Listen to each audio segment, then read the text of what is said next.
Good morning, Storage Field Day experts. My name is Wayne Adams. I've been with SNIA doing lots of different roles, from chair through treasurer, through running different initiatives, as well as helping out developing conferences, running them, and so forth. I'm here today to talk to you about the SNIA effort that we've been doing since 2008, looking at green storage, energy efficiency in the data center, and I'm going to tell you what we've been doing and open up the opportunity for you guys to ask questions. So I'm not here to give you like a 30-minute lesson and seminar.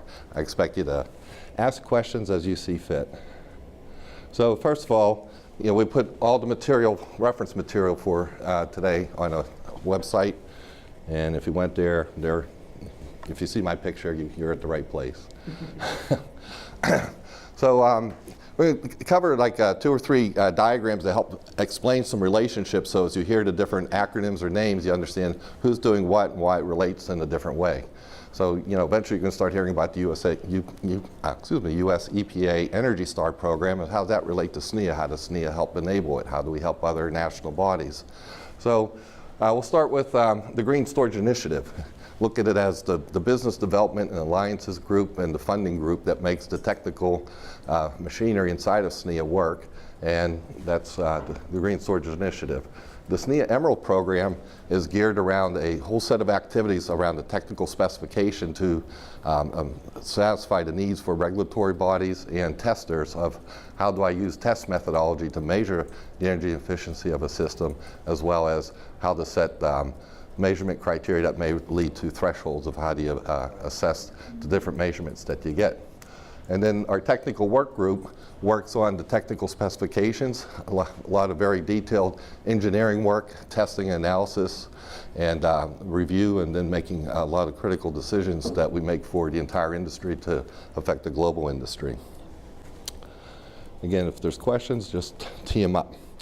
So one way that we look at the SNIA Emerald program is that the SNIA Emerald technical specification is a building block for SNIA programs, and it's a building block for regulatory bodies at a national level. So we have like the Energy Star program for data center storage. It cross-references the test methodology of how do you look at a storage array and put 10 different vendors' products in here and measure it in an apples-to-apples comparison way, instead of taking what a vendor may say is, oh, I've run my own calculations in the lab. So the whole purpose behind the program is to get into a uniform method that's fair and not biased for the whole industry. There's other national bodies that are putting programs in place, and earlier this week we were talking to Japan about their Top Runner program that's sort of like the US government's Energy Star program, and they have a data center focus. At points in time, we've worked with industry and end users that want to do their own type of work to say, I want to look at a couple different systems, or I want to build something. What's some test methods that have been well vetted by the engineering community to do that? So again, the specification itself. And then the programs that we wrap around this include alliances that we work across industry, including with the regulatory bodies, with groups like the Green Grid, and other groups that touch either test methodology or test methods or energy efficiency best practices. Within our programs itself, we have this tester education program. So anytime we bring out a new release of a specification, we put together about a 4.5-day training program for testers. So this is meant for in-house testers, for vendors, independent testing labs like UL, MET, Dennis Martin's, DMARTech has become part of the program. And we lead everyone through what's in the specification, hands-on labs, activities, and interactions with the regulatory bodies that are referencing the test methodology in the release of that, of their versions of this specification. We also have a program that's called the Recognized Tester Program, such that if an independent lab wants to be sure that they're testing consistently as the way how the specification was done, we have a program that we'll go out and audit their methods and their personnel and their staff and the types of results that they generate. So what's what do you end up with a SNIA Emerald test specification is you end up with a set of metrics, sort of like you do for cars, of miles per gallon on highway and in the city and so forth, and it has its pluses and minuses. Like we always say, well, does that apply in my situation? So we try and find all the test cases that will represent heavy everyday use inside of an enterprise data center. And the way how like miles per gallon is used when you go to buy a car, it's on the window of your vehicle, and it factors into a decision process. It's probably not going to be the primary decision criteria, but may factor into it that you're trying to save certain money in a certain class of car. The test methodology does the same thing. It characterizes a system so that you understand its profile based upon how it was configured, and it may factor into your procurement activities. So here's what it's supposed to look like. Now on the other side of that is once you buy a piece of equipment, how do you know it's attaining those type of measurements? Same thing like after you buy a car, am I getting this number of miles per gallon? Why am I not getting it? And so you need tools and instrumentation in your systems to be able to do that at an operational level. And this is where like products and programs that Mark just talked about, like SNIA and so forth, those become low-level interfaces to help instrument management packages that reveal that information back to administrators. So in this particular specification, we just finished a membership vote on this Monday. And this specification version was in the works for just over 2 years. What the big new addition is that now we are adding the ability to characterize filers or file-based systems. And when we work with these, coming up with test methodology, there's workload tools and measurement and instrumentation tools. In the case of this new capability to look at file-based systems, we're working with SPEC SFF 2014 as the load generator that generates the workload, and then there's the test methodology that we do to collect the power and energy consumption, and then we have the methods of how do you get your derived metric to reveal back to industry.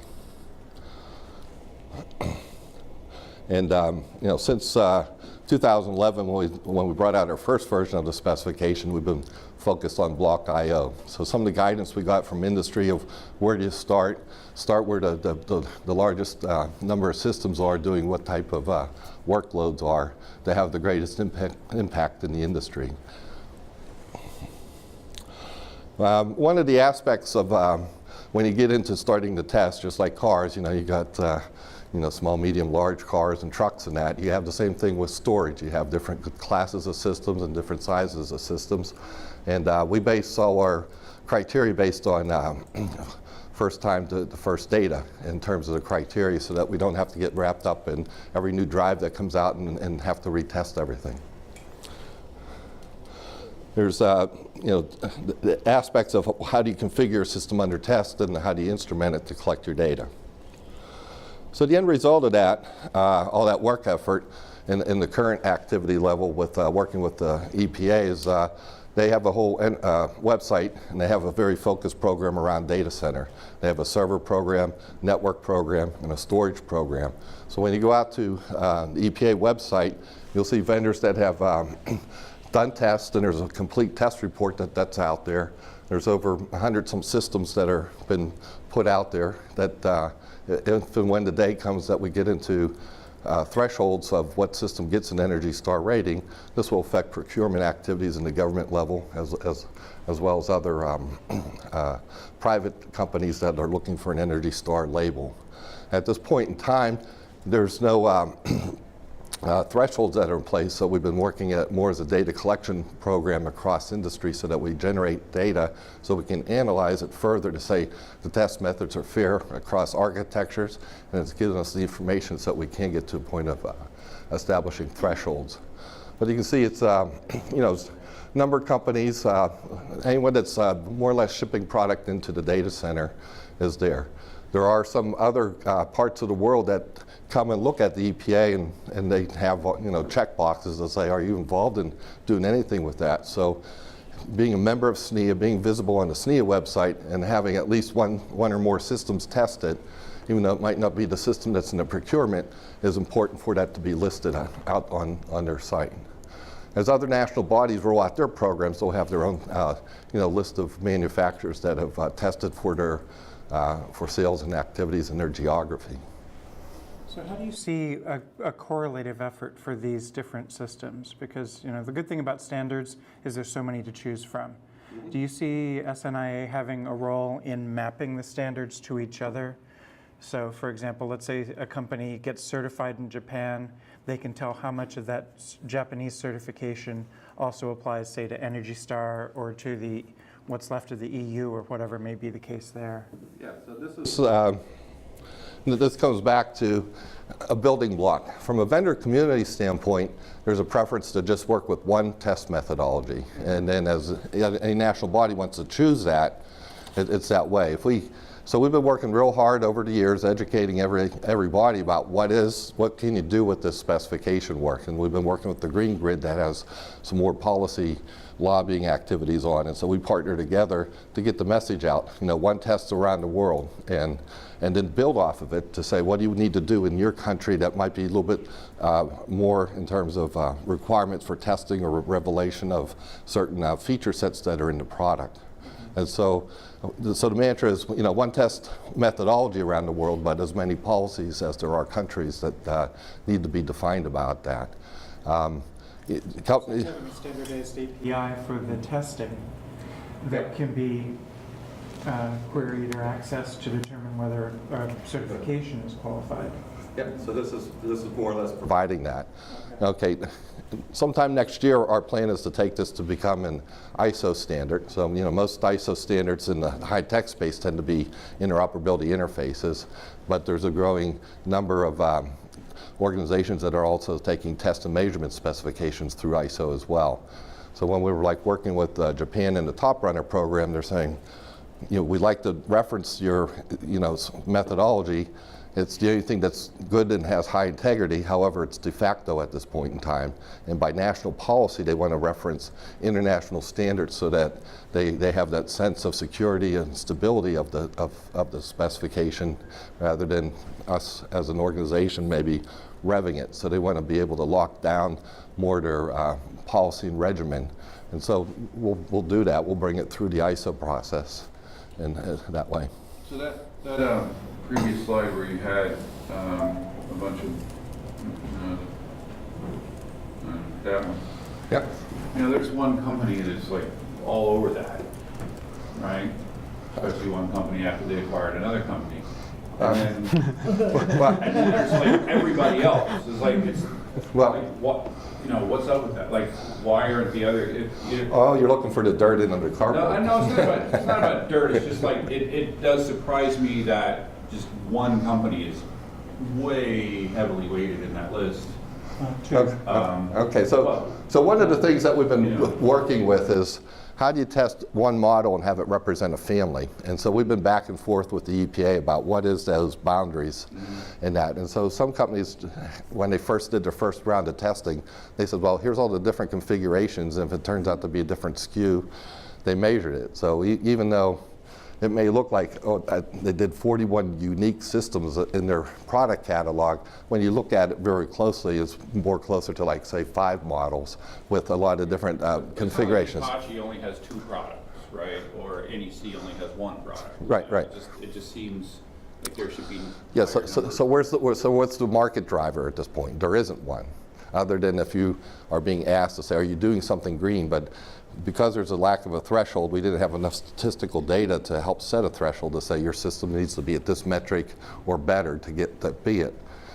Most of the EPA programs, they start somewhere around 50% of the whatever product it is, whether it's light bulbs, refrigerators, whatever, will start out getting that Energy Star mark. And then what they do is they keep on raising the threshold to force innovation and adoption of why certain vendors are able to put a configuration together to help energy efficiency. And they try and drive that towards 25%. So there's some taxonomy classes that if you get down to 25%, say you go to mainframe enterprise storage, there's only 3 vendors doing it.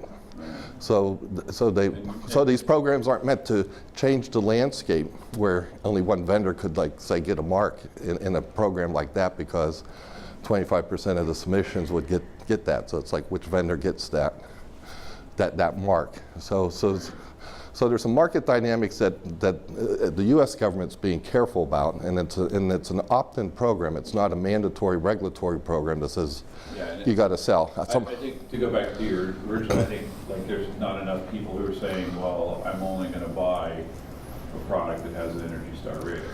It probably happens much less in a data center than in the kitchen.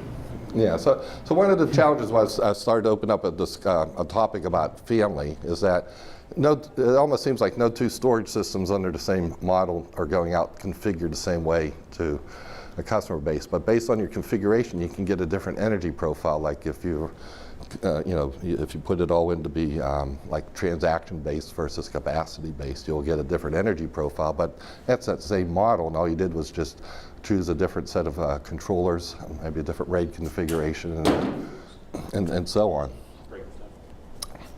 So we don't have what I call the carrot and the stick yet to have more companies be proactively, constantly testing as part of their shipment process. Is how I'm bringing a new model to market, just like they go out and get safety and emissions testing.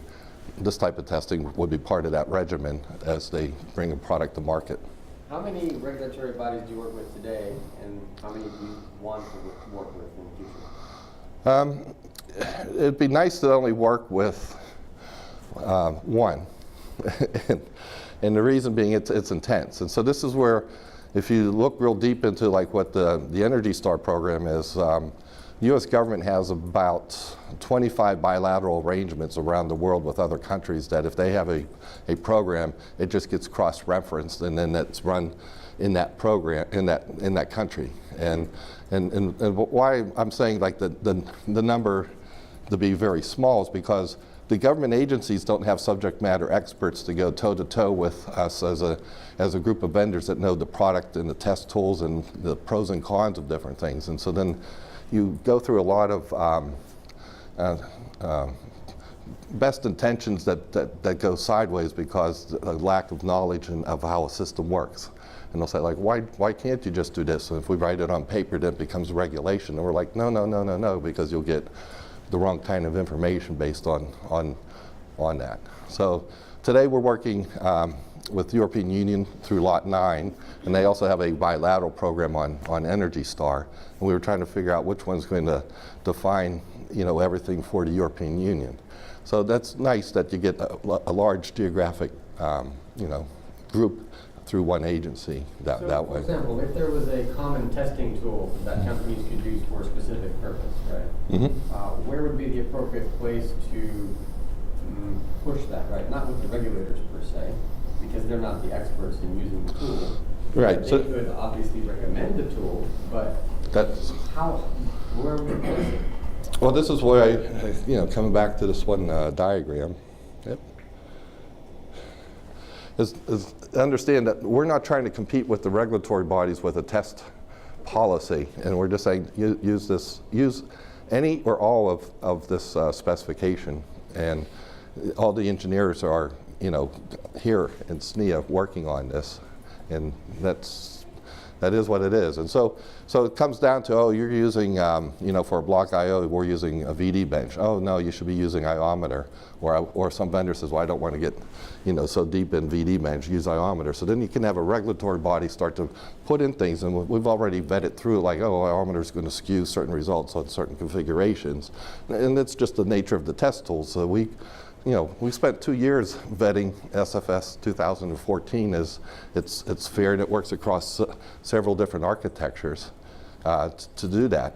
And outside of a few countries that say, well, I'll just throw this to my academia and let them noodle on it for a while, they lose interest and someone graduates, and then you have a commercial market that's sort of hamstrung with a incomplete activity. So that's... So you really do need an independent organization such as SNIA that can be the placeholder for these things. Yep. And the go-between to pick the best solutions for the task. Yes. Yeah. Go ahead, Jay. So if you can go to the next page with all the companies. Yeah, that one. So it looks like we want to avoid the stick of government regulation if at all possible. And so, well, You got to live with what the region is, you know. If you right, want. well, you still want to avoid it if you can.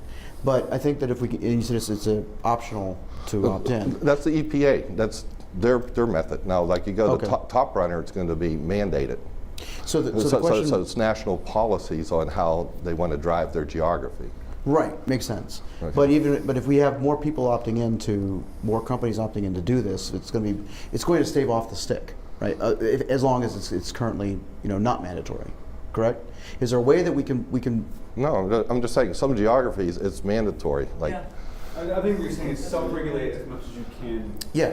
first to avoid Yeah. the Right. more heavy-handed stuff later. So here in the It- it- United it- States, you know, we coupled with the EPA to ensure that they made educated decisions, that they did things with education about storage, so that they didn't treat it like a refrigerator or a toaster. Right. So that was, you know, our initial thing as the United States. But then as this wanted to be adopted around the world, we were finding that in other countries, they had mandates.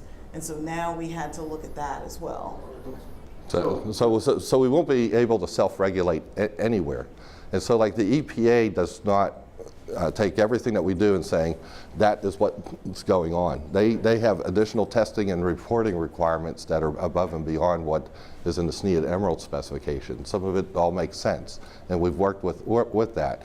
And agencies can't uniformly just take something from the vendor community and think that it's not, you know, like cooked, like Volkswagen and diesel testing or something like that.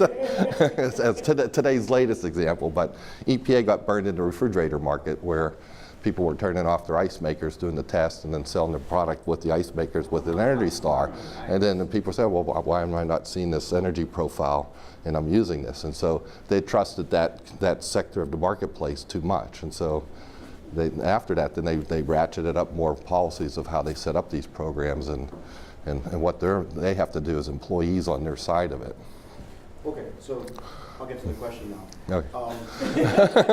Well, I thought those are good, these are good questions, and you say like we go through these industry stakeholder meetings to hash this through in a collaborative way, and so the governments have been pretty good to do it and to listen and take advice so that they don't end off in the weeds with something. Well, look, ultimately, what I was trying to get to was that we want to pull more names onto that list, right? So, I mean, or do you not care? I would say, you know, for those that want to sell into the U.S. and those that want to sell to the government, it's their choice whether or not they want to be on the list. Okay.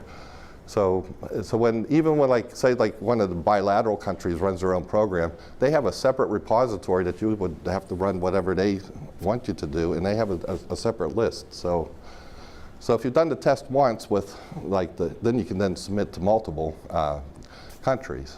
But if you're not even selling in that country, it doesn't make sense. So like, you know, we've seen, like we know like Inspur, it's a Chinese company that wants to start opening up sales activities here.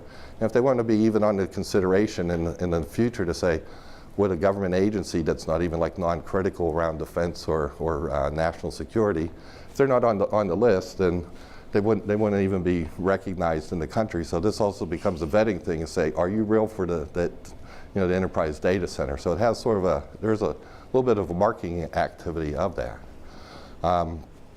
There's some companies that don't want to touch this yet because they feel like once they touch it, then they'll have to always do it forever. And it's a cost to engineering and it's a cost to their bottom line to say if I don't want to touch it at a point in time. Is there a way that it can be rolled into other aspects of activities like Plugfest or something? Like maybe have a Emerald compliance, not compliance, but a conformance test that goes along with the Plugfest? Well, when we first got started, like in the 2009-10 time period, once we got our charter all done, we ran a couple Unplug Fest out at the SNIA Technology Center in Colorado Springs, and everyone shipped in their equipment, and everyone brought a range of tools, and then everyone tested, compared the results at the end of the day. Why is your system doing this with this tool? Why is that system doing that with that tool? And that helped vet tools and methodology. And then Then we eventually converged after, I think, about 3 of those over a course of about 9 months that we did that. And then as we've, iterations of the tool comes out, now it's all done in a very virtual way to say, okay, everyone for the next 60 days, do your best to run a whole series of tests, and then through our collaboration of meetings, here's the test results of my system that's there. And it's not meant to be, competitive information, but information that's saying, here's what the tool's doing. So does the vendor get a single number score, or do they get how do they report the actual results of this? Because on an Energy Star for a refrigerator, correct or not, you get a rating, right? You get a number. Yep. Yeah. And what's the range of a higher Okay. torches? Okay, well, I'll try and hit one question and come back to that. So, And what about so on Block IO, you got 5 metrics you got to report on. And we've been down this path. It's like, can't you just add them all together and divide by some other magic constant and come up with a single figure of merit? And we've been down that, and we've shown that no matter what the testing of those 5 parameters are, it doesn't lead to the same single figure of merit to use that method. However, the government agencies would like that because less is better for them because it looks more simple, and then it's easy to say, oh, you got this number and here you're going to match it. So one of the challenges we have is what are the thresholds on each of these 5 metrics? And so we spent like a whole year analyzing all those data reports out there to see, can we get to that? So besides saying, well, we don't want to go down that way, because some vendors would think, well, my product may not look as good as someone else on their single figure merit, while I specialize in high performance transaction configurations. How granular does it get then? Because in a lot of modern like M.2 type of environments, the amount of performance you get is directly in relation to how much energy you put into the system. So your performance is actually gated by certain thresholds of like the number of IOPS you get, for instance, is entirely dependent upon how much power gets to the source. So, I mean, how granular does this test actually get? Very granular. almost too granular? Yeah. like I know.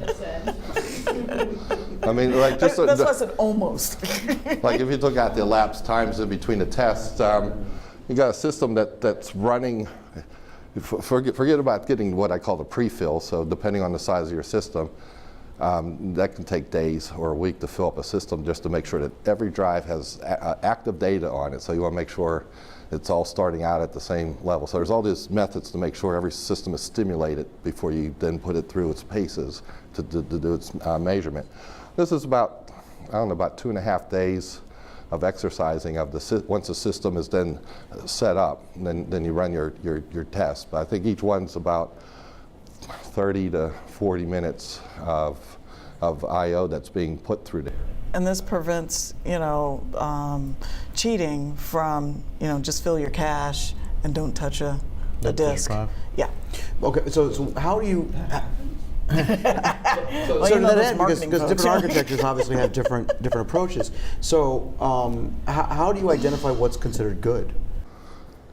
We don't, because you might look at, say, let's go to Wall Street. What are they going to have? They're going to have a mirrored one system with all these bells and whistles, and every reliability, availability feature you put in there, that's logic that consumes power, as compared to something as close to just a simple JBOD.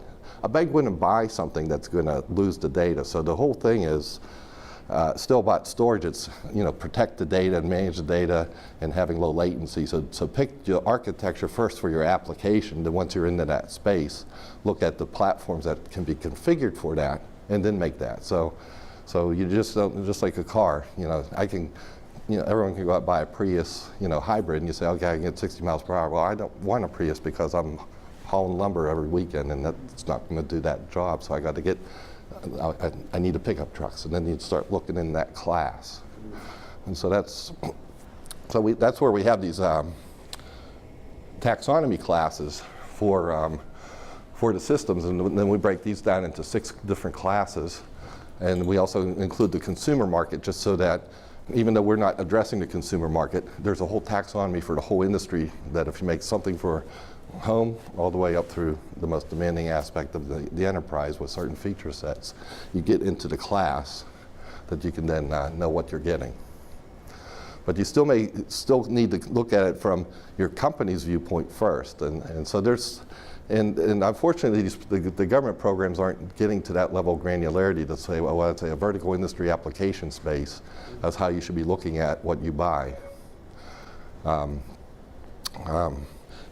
the case of the new test methodology, we are getting closer to that with working with the Fowler IO. We have 4 different workloads that span from transaction through streaming and so forth. And these are application workloads rather than 4 corners raw I/O. When will you be adding object I/O?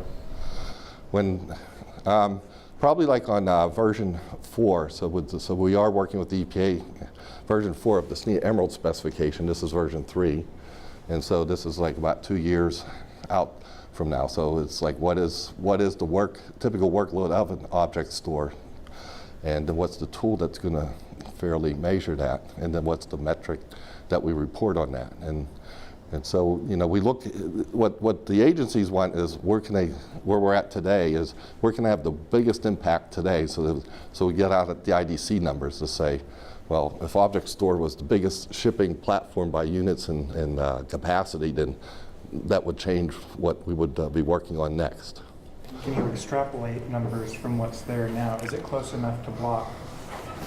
That's what we will do as an engineering group. Anybody knows. It's a very different thing, and I would suggest contacting people like IBM and the Clever State team who have years of experience in this. Yeah, IBM's been active since day one in here. Yeah, loser. Where have you been, man? So this, We're still waiting for a donated piece of equipment from IBM now. Yeah, go ahead. Well, I was just, you Oh, kind of answered my question. you're right. I'm Because, sorry. You've got motorcycles and you've got loaded big rigs, so it's really kind of, there's Yeah. not one answer. But I'm kind of curious from an engineering perspective, just anecdotally, if you take 2 systems that are similar and you put them, through the test bed, are there orders of magnitude difference based on kind of the engineering that went into it? And is it kind of getting more uniform as we go to solid state? Well, solid state in itself is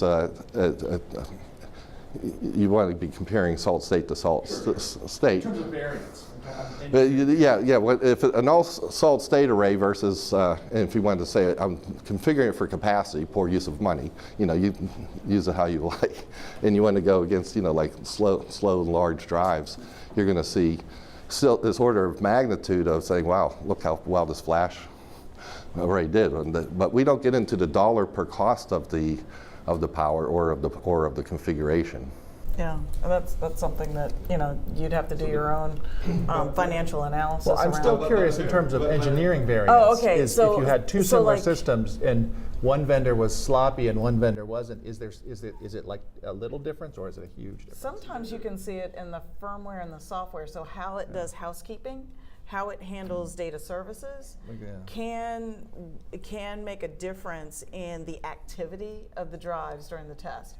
So, yeah, if they're doing things a similar way, you're going to see something similar. But if they've handled or approached it in a drastically different way, there is a chance that you will see drastic differences depending on how they do housekeeping. Huh? Then you should see it improve over time. Yes. Yeah, and so we did this engineering study for the last 12 months where we went out. This is just a table to say, yeah, we did something. But we looked at all the system data that was out by the EPA and then a few other ones that came through the back door that had high integrity. And we put that into the pool. And we were looking for, if a system did well with this particular metric, how did it score across each of the other metrics? And saying, okay, could we reduce the number of metrics? And so these green boxes are out of this sample size, I think this was like the online 3. And if it was in like the top 25% of those of that poll, it shows a green box. So what this is showing that system configurations, as they're configured for one or another, don't perform consistently across all the metrics for that. And so we haven't been able to do a conclusion. Now, like the government uses like the 25% threshold when it's up and running and doing well. When we talk to the folks in Japan, they use a program that's, their top runner program's closer to say, we just want to have about 80% of the market know that they're in range. So we did the same exercise with 80%, and we still saw systems that had, like a missing tooth across the row. And we said, we're not ready yet to get to less metrics or single merits of single figure of merit. Yes. So, am I correct to say that this is a real departure from a normal SNIA approaches, and that normally you are a reflection of what vendors are doing, and it's more of a blessing procedure to cause conformity between what vendors are doing, and this is more of a push in that you're essentially seeing a need, trying to find consolidation, and then essentially evangelize it to the vendors to try to get them to pick it up? Well, every major vendor that has like a lot of stuff going in there, they've been asked over and over and over the years, especially like when everything had to be greenwashed, several years ago in the messaging. What are you doing about green? And so all the major vendors are in the program active. We don't have to push on them to be there. And then you get the behavior typical, collaborative standards bodies is like smaller companies say, well, when the giants are done and figure it out, I can live with it. I don't got the engineering resources to get into the mix and be part of that. But they're passively part of every stakeholder meeting that we sit down with the EPA, and they want to hear what the decisions are, and if they have something that's unique about their architecture. Now, one of the companies that does some of the testing in the marketplace is Dennis Martin with DMartech, and he's a recognized testing lab for us, and he tends to pick up a lot of the small companies that don't have testing resources, and he, for a fee, does the test. And so he sees a wider range of architectures than maybe any company from a given department, because he's seeing different architectures, and so he sees observations in there as well, and we invite him into our meetings to say, what do you see, what do you recommend, how's it fair? So he was seeing some of the first, like, all flash arrays at the small end, and while IBM was also in with there, and so we got more than one data point on that at that point in time when we were looking at the fairness. So it's a lot of, it sounds like this is all interesting, and it's just, it's still at the end of the day when you walk away from it, it's just a set of metrics. I'm going to buy a system, and just because I got that metric will make all my storage operations green, and the answer is no, because this program is only geared at what the hardware is configured at and some of the firmware.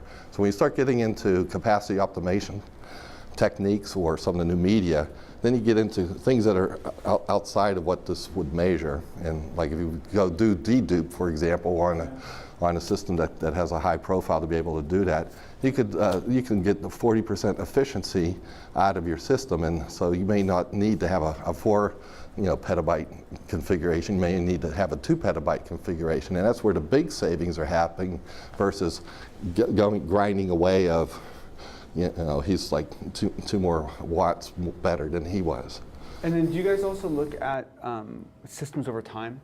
From the point of view of a device that came out today, either because of wear and tear or because of firmware changes and so forth, whether those efficiencies change in that same system after it's been used for 5 years or 10 years?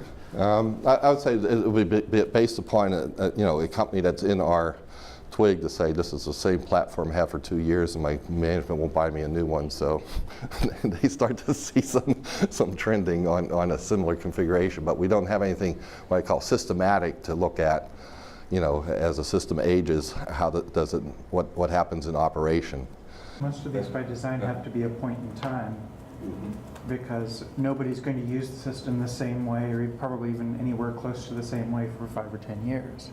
Yeah, once it's deployed, you've got network storage and app mix is changing. And who's going to wait to see if it's sufficiently green after 10 years to buy it, and what company is going to want customers to wait for that kind of No, but it could become a refresh tool to say, hey, we know that these systems after this amount of time lose this amount of efficiency, Yeah. or it could also have an impact on the gray market for the resale value of the systems later. Totally. Yeah, I think that's probably farther down the list of priorities getting everybody to agree on the first step is probably a good Yeah. starting point. And as I was saying, like some of the primary purchasing criteria comes down to brand, service, in addition to what the product capabilities are, and then what the application is, and is it the best thing? And then the energy efficiency that is not the primary thing that's going to decide unless you got a tie, you know, a neck and neck tie on all those attributes. And so people won't buy a more energy efficient system over something that's not meeting their needs in their organization just for the sake of my company has a sustainability policy and I need to, that's my first criteria. So if you even look at the government procurement activities, they have, you know, a star next to it to say, if you're required to buy Energy Star, if you have a reason why you need to buy a certain type of system for whatever you're doing, you're allowed to step out of that purchasing criteria. Some agencies, like, you know, like say like the national, anything in national security, it's like they got to have the best and the latest. And someone that's running like the agricultural, you know, agency, they might have things from a long time ago. Yeah. Yeah. So. Veterans Affairs can take whatever they get.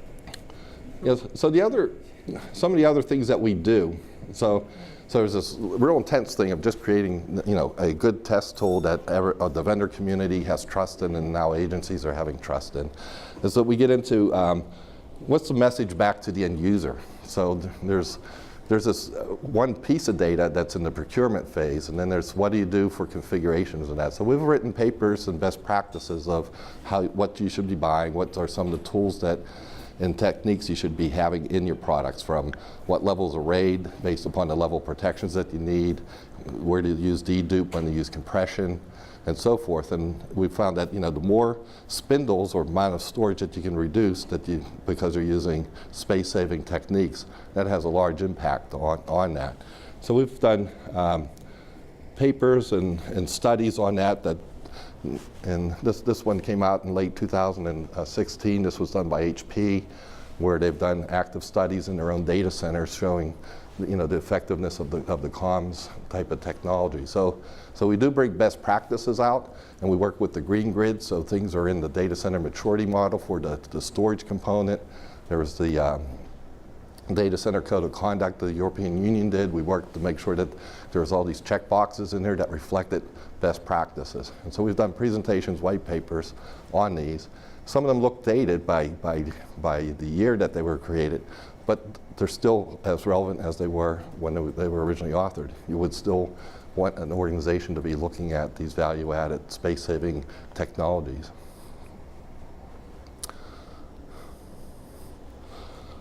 So, and this is just a point that, you know, once or twice a year we sit down for an all-day agenda with the EPA. We sync up on their schedules, our schedules. We put engineering data out that affects their policies and so forth. So this last January we covered a whole lot of things of here's what's in 3.0, here's taxonomy changes, what's your timetables, what can we do to incent industry to do more testing so we have more data to do more analysis and so on. So the organization is, you know, working in an important way to say who has the voice of authority that's working with regulatory bodies. That's coming out of SNIA. So one thing that strikes me as strange is that all this work is being done a second time, because a lot of this work has been done during the development process of these products to some degree, right? And then yet we're doing it again later. And so do you have anything that's backward looking into the process of manufacturing and development of these things, so that you have some of this data coming out by default, and then you can validate and affirm, versus generate a black box type of problem? What were the original assumptions?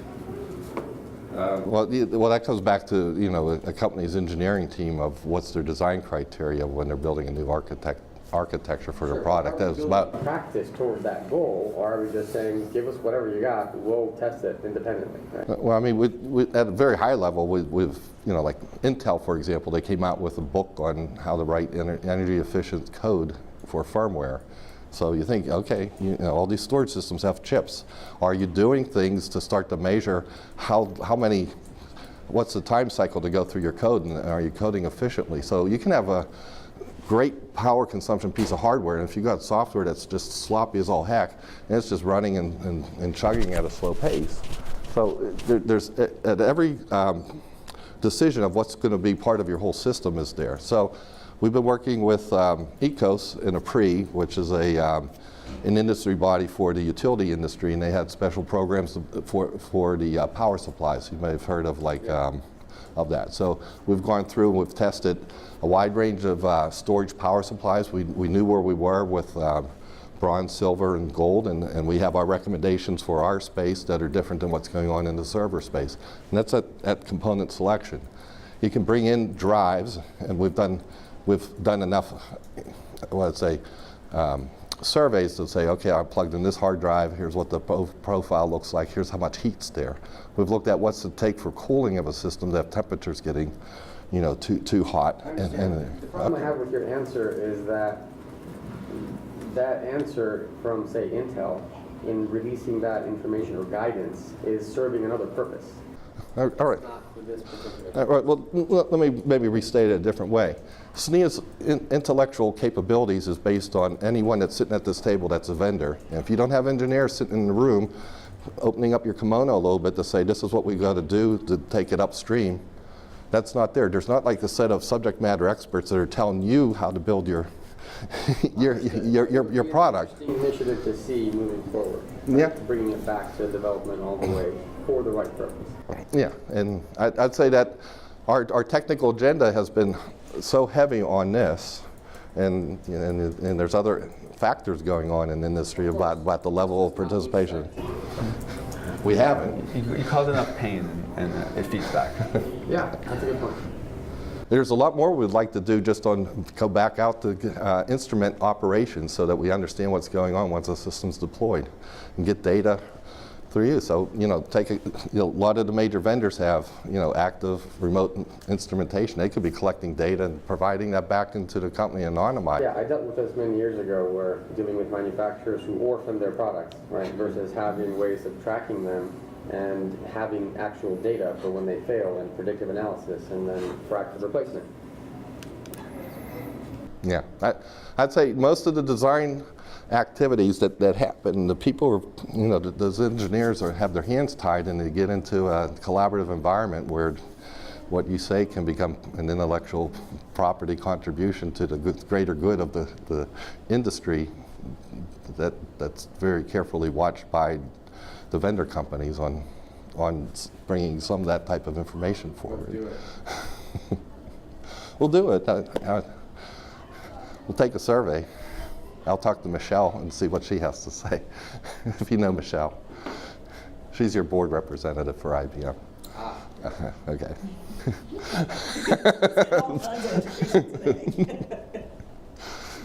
Yeah, so we're member driven, so members want to come together and that we have our to-do list and here's our action items and when do we want to tackle that. That's there. So this is what we've been doing since 2008. It's a lot of good program work, a lot of good things, but because green isn't the big thing anymore. And then as enterprise data centers keep on moving to the cloud, it becomes there's this question out there, what does the company that's buying a service looking from that cloud service provider for an energy profile, if you have a sustainability program in place, what are you asking of those vendors? And they're building their own systems from scratch. They're not buying commercial products from the traditional vendors. The value of buying a service is you don't have to care anymore, right? I mean, ultimately it becomes Amazon's problem as to how efficient they get, right? If I'm just buying, a bunch of services from them, why is it, Yeah, because no one's making anyone feel responsible to, for example, to go to Whole Foods and buy responsibly grown food. We're not held to the fire to, go to responsibly, energy saving companies. Well, and I can't influence Amazon's buying behavior. I can't say to them, I want you to buy green, efficient, gear for your data center. But that is an interesting point, the two words, right? We're not really at green anymore. Maybe we need to use a different term. Efficiency. which means not just power efficient, but performance efficient, or material efficient, or And sourcing cost. efficient. Because the thing I deal with a lot with customers is my cost. Because I deal with a lot of service providers. All they care about is where am I saving money? And you know, I do have a green component to that, but it all boils down to efficiency and cost. Totally. So most of the cloud vendors are looking at that at the full facility level, and you see, you know, they're on the rivers, and they're in areas where they're getting, you know, large incentives, and so anytime they can save money, that goes right to the bottom line in the delivering a service. And so even though they're speccing, you know, custom system builds of a monolithic single board and drives, they have those things so instrumented that they know what's hot and cold and moving workloads around and when it's going to fail and let it fail in the rack and all that. So there's only like 3 companies that are doing it. It's not a marketplace in and of itself for them to come in or for the EPA to deal with it. So that's where the buildings program comes into play to say how energy efficient is that whole building. And then that's where you get into like a PUE as Yeah, and then they get the efficiency metrics. kickbacks, and you know, from the energy companies, because like Federal Express, you know, they've been able to save, you know, a couple of mil a year by just, you know, looking at their green efficiency as a whole for their infrastructure.